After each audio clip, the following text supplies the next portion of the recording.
Yeah, yeah. And what I like about the baseline protocol is that it's not in a cold war with traditional systems. Right? It was saying, hey, yeah, leave SAP, yeah, SAP good.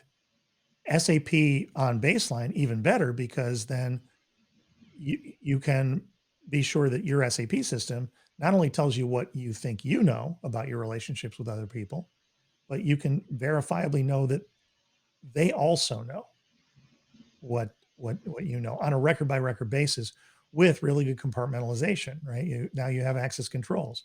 I've sent you an invoice via secret peer-to-peer point-to-point messaging. We have a proof over here that looks like nothing. Nobody can generate a classifier from AI on that. It's just a piece of nonsense on a public bulletin board. But that little piece of nonsense, if you and I are in on the secret and know where that Merkle tree is, we can say, yep, you and I are in sync. We can do a lot of cool things from there. We can say it's not just a one-step process. I can say, well, I've got a giant workflow and I can put rules in to say I'm going to change state from here to here to here.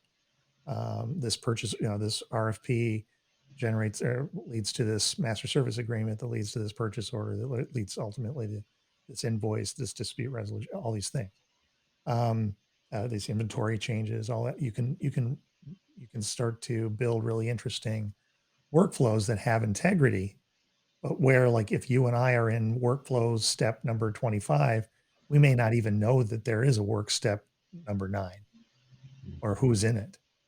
Right. But if you did that on like say Fabric in a channel or on a blockchain, you would at least be able to observe that other people were doing other things.